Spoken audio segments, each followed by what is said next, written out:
You're listening to Later with Mo Kelly on demand from KFI AM 640. KFI AM 640. We're live everywhere on the iHeartRadio app. I'm Mo Kelly. I'll be with you again till midnight. We're going to stay together. It's almost like fireside chat all night long. We're going to be together. That was the wrong term to use. I'm sorry. Well, I'm kind of loopy. maybe restart. Yeah. Okay, all right. Stefan, let's start the whole show over. Let's get a new bumper. Let's do it right. Okay, all right.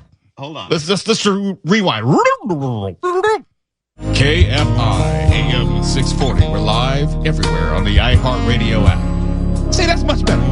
Much better. I'll be with you all the way up until midnight tonight. And there's more information to share. We have more information, which is, I think, the most important thing to offer right about now.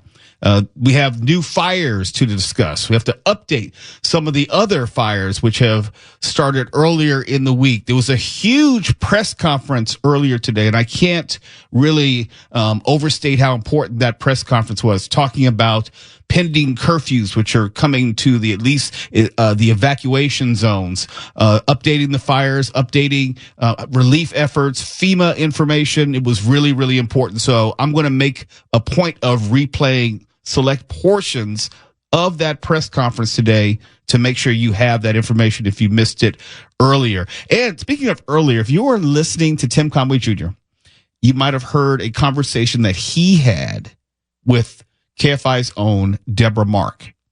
And Deborah Mark was highlighting what she saw in her neighborhood, what seemed to be a would-be arsonist, a person with a butane torch, trying to set brush on fire in her neighborhood.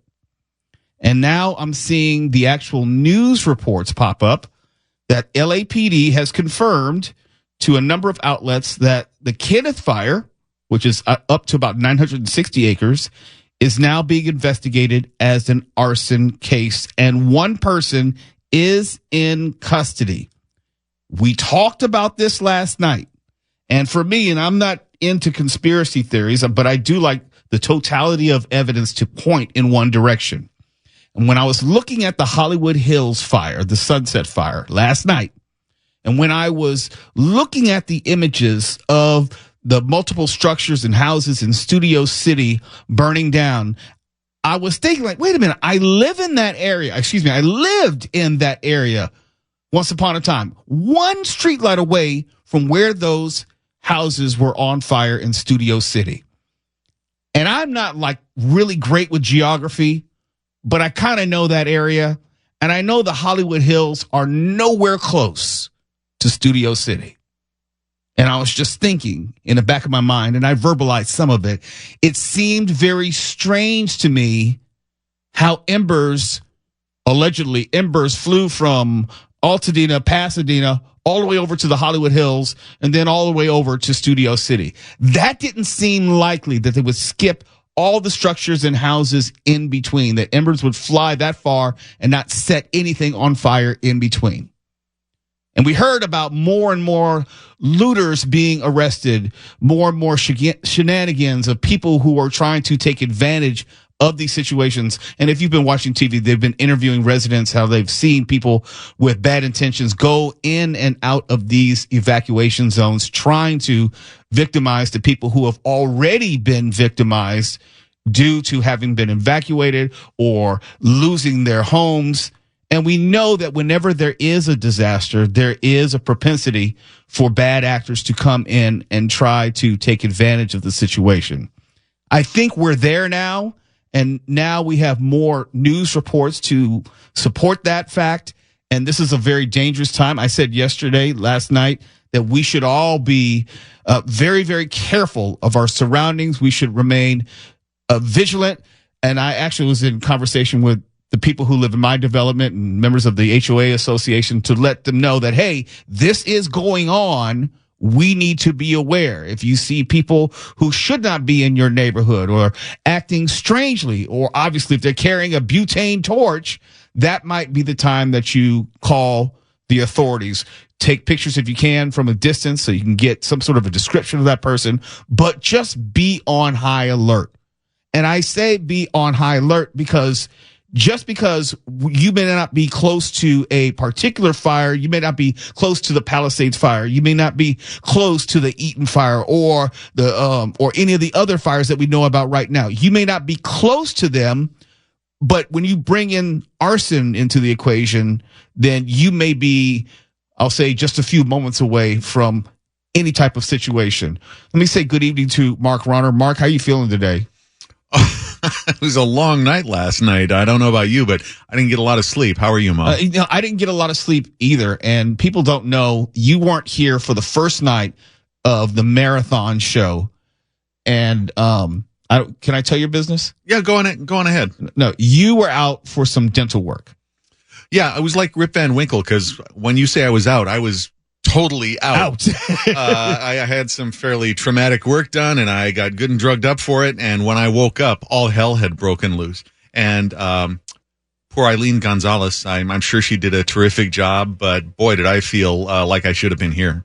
Yeah, and I know that can be really disconcerting when you wake up and all of a sudden you have 35 different text messages and they're all serious and they're all of concern, and you almost like wake up in that startled feeling like that there's a major emergency going on, and there was at that point. Yeah, these all hands on deck situations. Some people may not know that my background is in newspapers, and there are certain things where you don't even have to be told. You just head to the office because you know it's all hands on deck. This is, if there ever was a situation like that, this is that.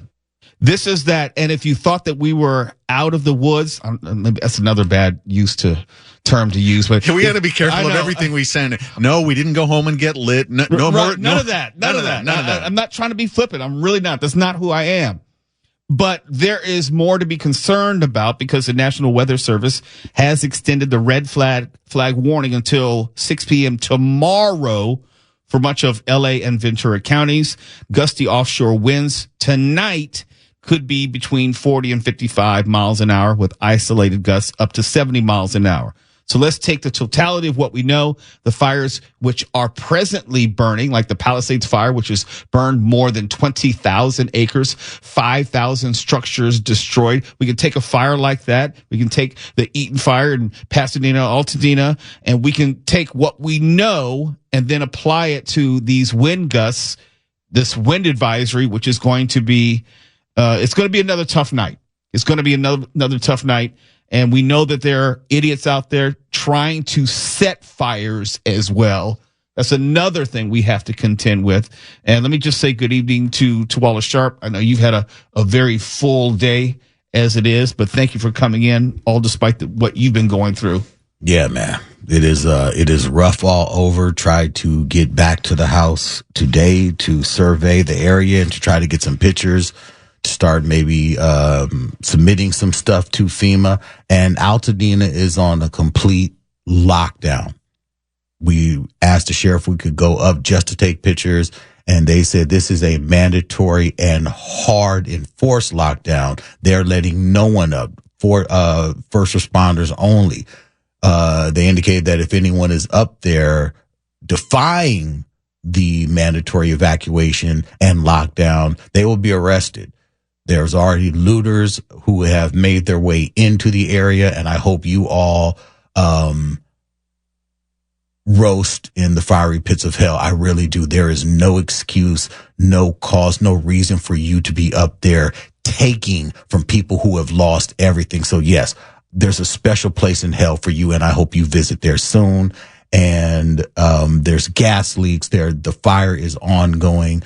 Still have no idea if my house is still standing. We do know that our neighbor's house across the street from us caught flames and was in the process of burning down earlier this afternoon. So it's, but I'm one of, there are too many people that I know on social media right now who are from Altadena who are all saying the exact same thing. Our homes are gone. Homes that have been in our families for generations have burned to the ground. There is nothing left. I have friends and who are only able to make it out with their pets, their children, and the clothing on their backs, not able to grab anything because it moved that fast. You told me, and I'm going to let you tell it, about how many people that you know of firsthand who've lost their houses. Firsthand. head. When I tell you these are people who have lost everything, these aren't news reports that I'm seeing. These are people that I grew up with who have nothing now, who just got out with the shirts on their backs. I have friends who I found out today that live along the Eaton Canyon pathway, and they've lost everything. They didn't even get the alert. The fire moved that fast before they knew what was happening. Their backyards and their houses were on fire.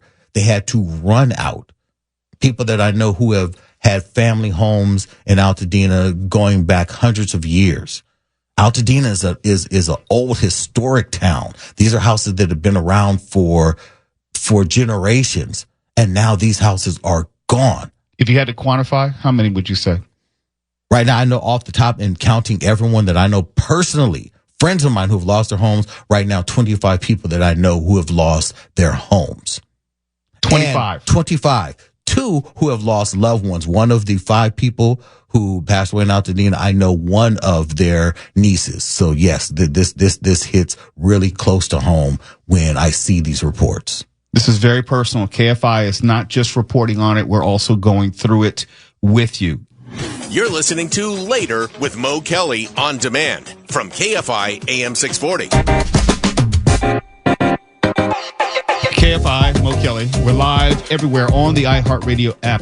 And you might remember I was talking about it with Tim Conway Jr. and I was talking about it with you, or at least how I measure the amount of disruption or the severity of what's going on in the world with whether pro sports are interrupted, canceled, postponed. Not because I think sports are all that important. I just know that in terms of the economic impact, if you can get a professional sports league to postpone a game or cancel a game or move a game, then it is something really, really, really serious. If you're outside California and you really don't have any perspective, you don't have any context, you don't have any way to relate to what's happening in Southern California right now, and you weren't maybe paying as close attention as we are, of course.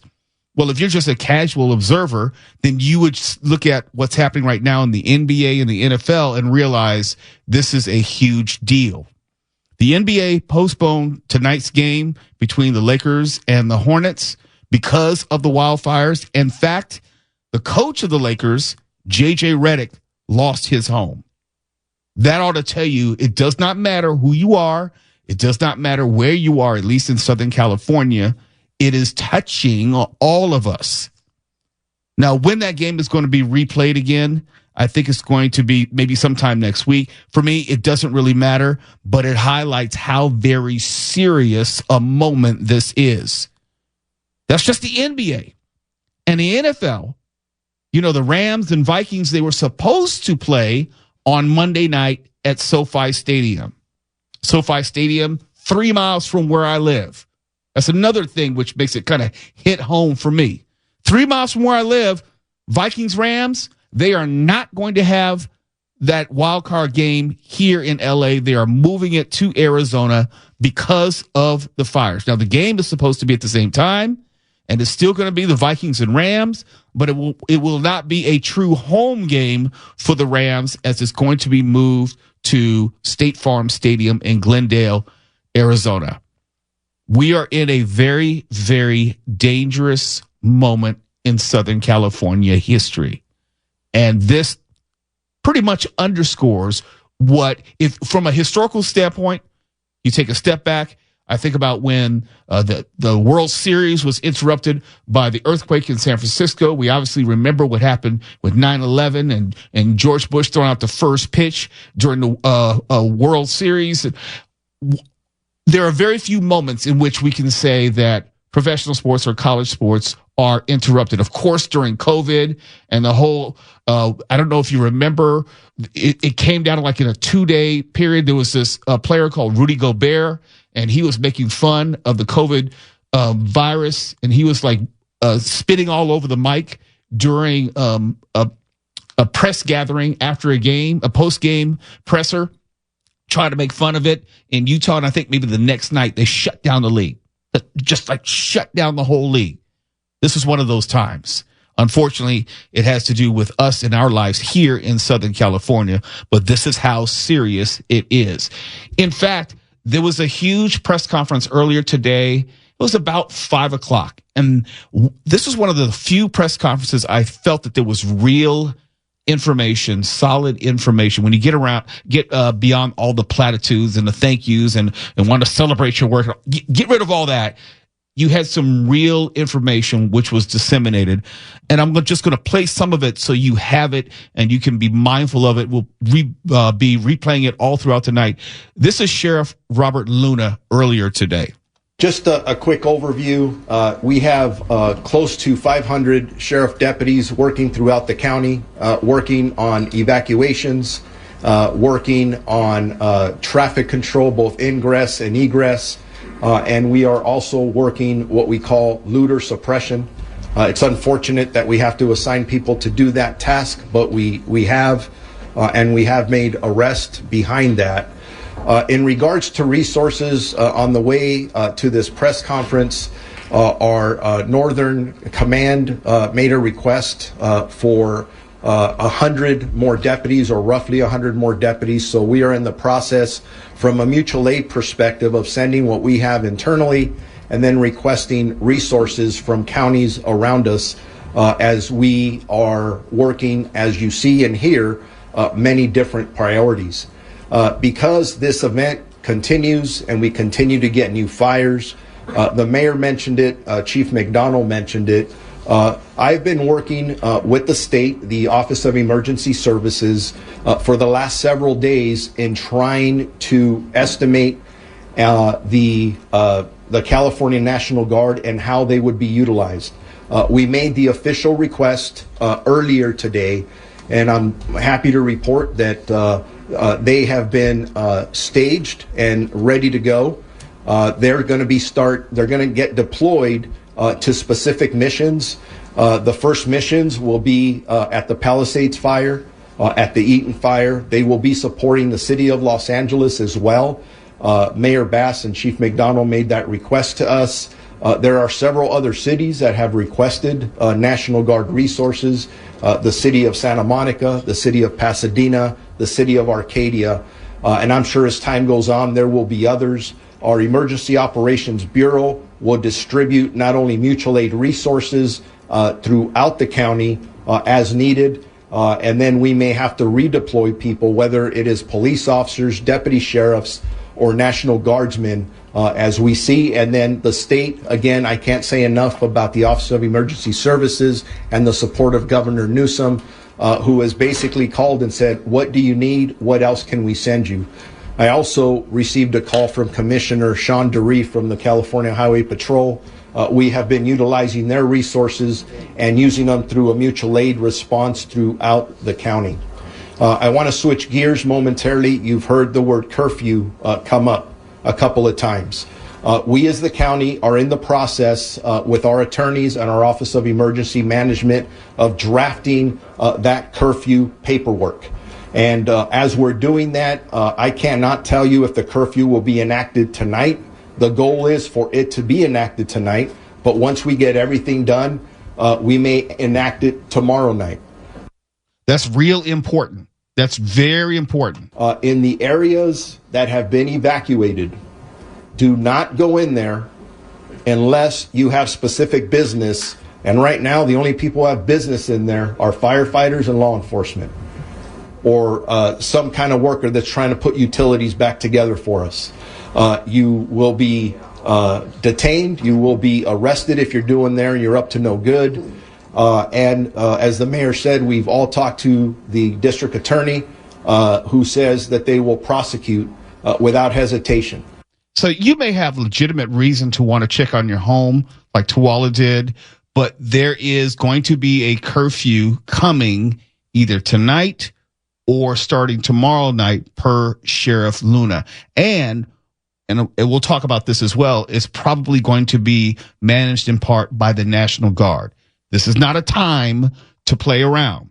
If you're not supposed to be there, don't be there. So please make sure everybody understands that. And just going back to the curfew, for clarification, is not county-wide. The curfew will only take place in the impacted areas, specifically those areas that have had mandated evacuations. So, for example, in the city of Los Angeles, as they're requesting those National Guard resources, you're talking about the Palisades area. For us in Los Angeles County, it is also that Palisades, Malibu, Lost Hills area, and then the Altadena area. Pasadena, self-explanatory. Santa Monica, self-explanatory, and the other cities that are requesting the assistance. As you see, with all of our partners, from a mutual aid perspective, we are second to none anywhere in this country. Whether it is fire resources or it is law enforcement resources, we are able to depend on each other to make sure that we provide the best service we can to our community. Just the very last thing, if anyone has any questions about whether it's evacuations, mandatory, or warnings, or any traffic closures, go to lacounty.gov/emergency for updated information. That's Sheriff Robert Luna. On the other side of this break, we'll get into what is going to be the proposed curfew, where it may be put in those evacuated zones that he was talking about, and the time and expectations, and obviously the limitations. The short answer is, if it's an evacuated area, do not go in. You may want to check on your house or any other belongings. Do not go in. You will be arrested. If you're not a first responder, or even if you're a utility person, they may let you in. But if you're just a private civilian who's trying to check on their house or possibly up to no good, you will be arrested. We'll have more in just a moment. You're listening to Later with Mo Kelly on demand from KFI AM 640.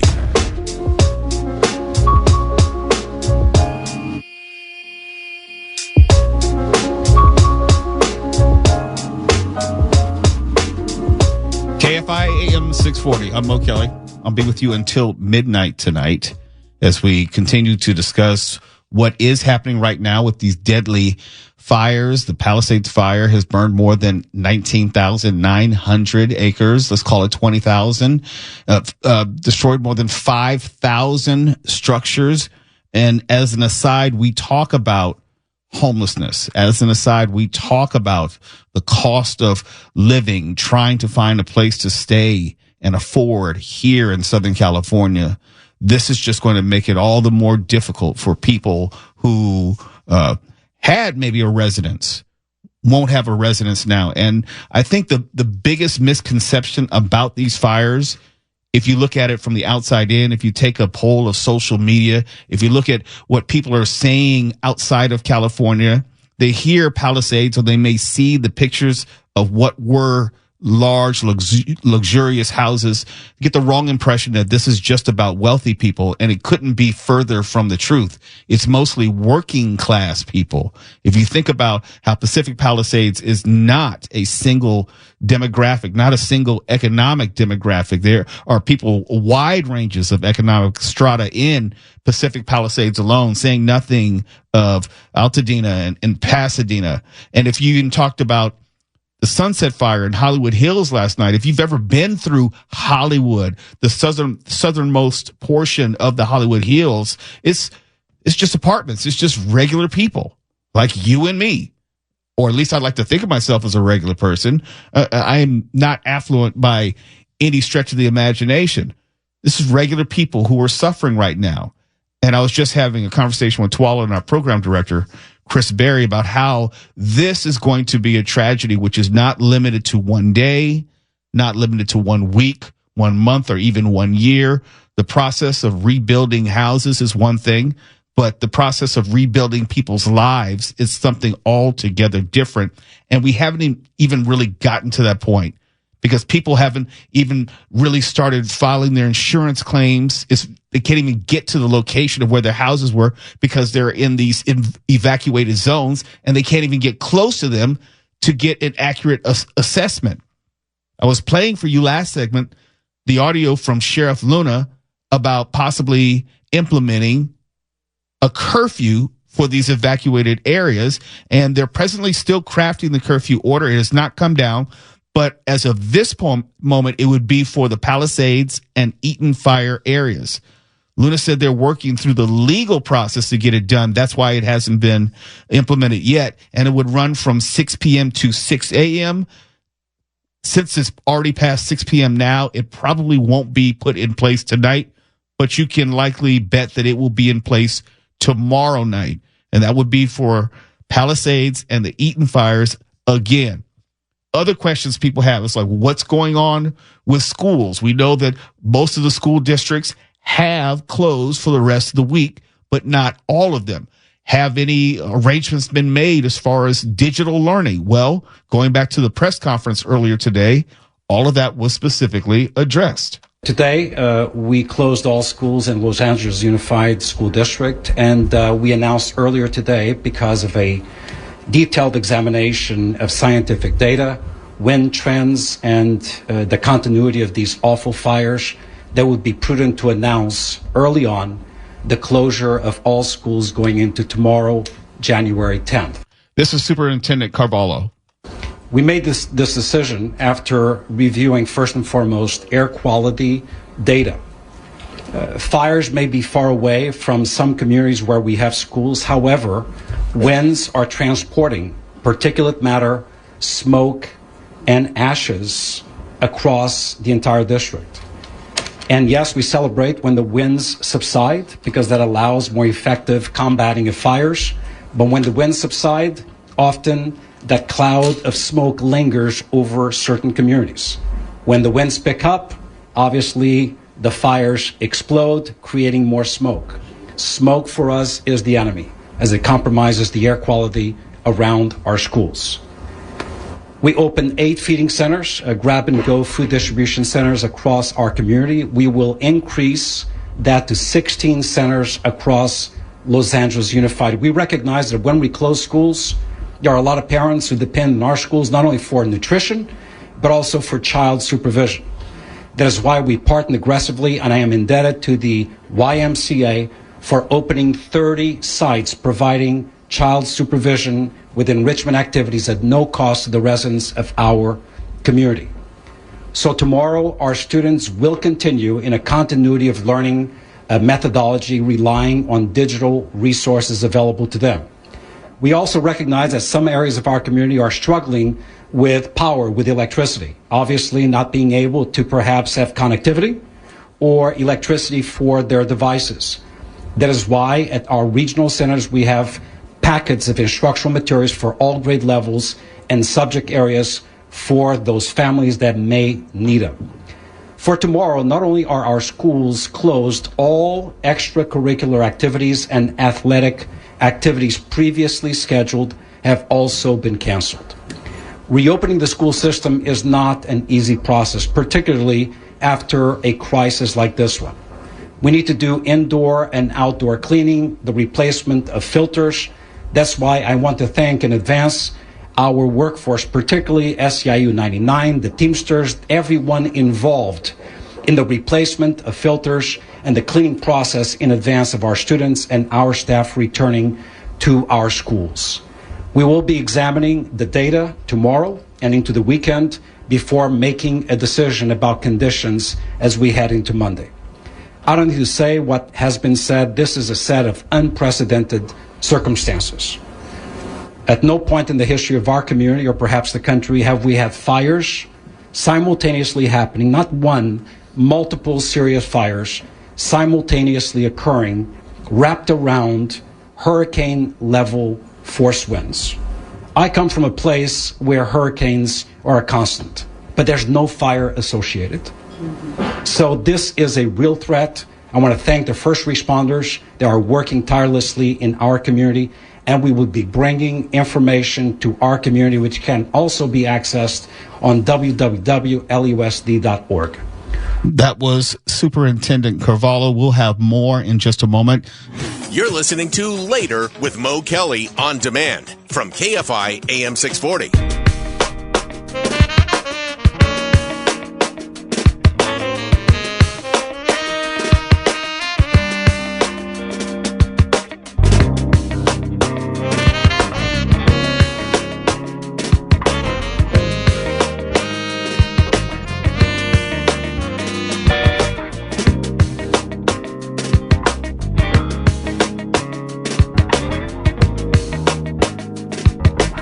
KFI AM 640. We're live everywhere on the iHeartRadio app.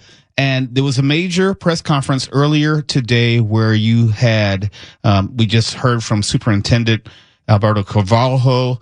There was LAPD Chief Jim McDonnell. There was LA Sheriff's Department, Sheriff's Deputy Robert Luna, Mayor Karen Bass, Senator Adam Schiff, representatives from FEMA and other organizations that gave a lot of good information.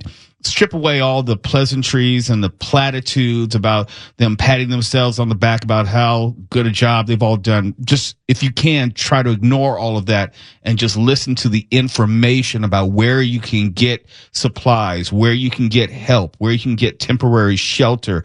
Take that information away because it is most important. And there are a number of resources which are available for SoCal fire victims and first responders.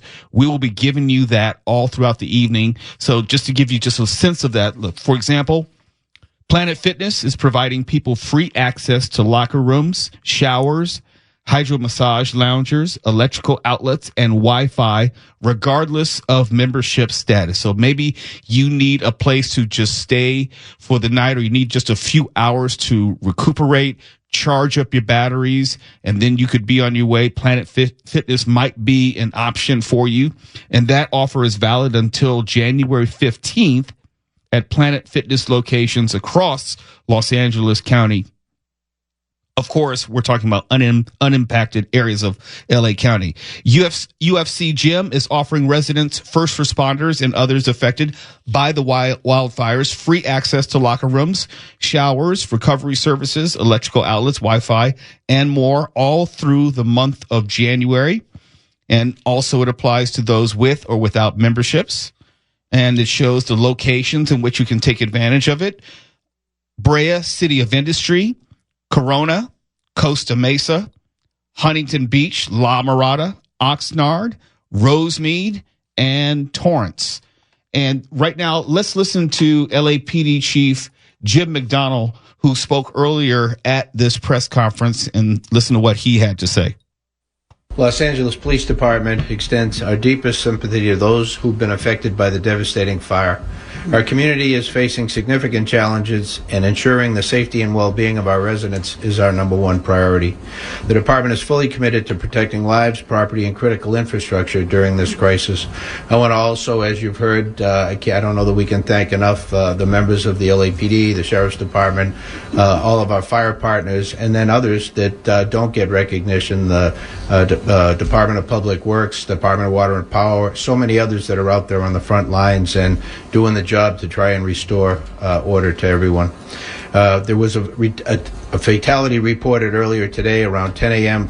Officers were notified of a death investigation in the 15,300 block of Friend Street in the Palisades area. LAPD investigators immediately notified LA Fire Department arson and the Los Angeles County Coroner's Office, who responded and determined the death to be fire-related. The LAPD and our law enforcement partners are actively maintaining law and order in areas impacted by the fires. Officers are patrolling these areas to try and deter criminal activity and ensure public safety. Protecting homes and businesses in the evacuated and vulnerable zones is our priority, ensuring no one takes advantage of a difficult situation. As the mayor said earlier, there will be zero tolerance for looting. Looting or exploiting this disaster will not be tolerated. Individuals caught looting or committing crimes in affected areas will be arrested and prosecuted to the fullest extent of the law. There are no reports of looting at this time tonight. Our people remain vigilant, and patrols in burn areas have been increased to prevent and respond swiftly to such activities. To enhance public safety and allow first responders and recovery teams to work effectively, a countywide hard curfew is in effect or will be in effect from 6 p.m. to 6 a.m. in the affected burn areas. Anyone violating this curfew order or that will be in effect, or the current evacuation order without valid reason may face legal consequences. The measure is essential to protect residents and support recovery efforts. The support of the National Guard is invaluable during this emergency, and we're thankful for that, enabling law enforcement to focus on crime suppression. The National Guard will be assisting in the following areas. Traffic control to maintain roadways and ensuring access to affected areas is restricted only to authorized personnel. Critical infrastructure security and checkpoints verifying credentials and restricting unauthorized entry into those protected zones. These measures may cause inconvenience to many, but they are necessary for public safety and community recovery. Residents are encouraged to report any suspicious activity to their local law enforcement agency. A united effort is key to ensuring a swift and secure recovery process for all. Law enforcement, the National Guard, and other first responders are here to support the community during this difficult time. The commitment remains steadfast in restoring safety and normalcy as quickly as we can. Cooperation and resilience from the community is greatly appreciated, and we're thankful for the cooperation that we've received to this point. Thank you. That was LAPD Chief Jim McDonald earlier today. And yes, we have received your messages. We are getting reports of new brush fires, which are burning in Pacoima and Shadow Hills. We're aware of them, but it's too early to tell the size and scope, but we are aware of them and will continue to monitor them. The unsafe water alert is still in effect in Pasadena. You are not to drink tap water in that evacuation area. And in the next hour, we'll have more on these new fires, which have been reported. Also more on the reports of arson being committed. If you're monitoring social media, videos are popping up in a number of places, Santa Monica and elsewhere, of people attempting to actually set fires to increase the mayhem and also increase opportunities to commit crime. So be vigilant out there, be safe, and just be aware of your surroundings because it's really dangerous out there tonight. We have a high wind advisory where winds should exceed 40 miles an hour tonight, along with these fires. So it's going to be another difficult night. That's the only thing I can say.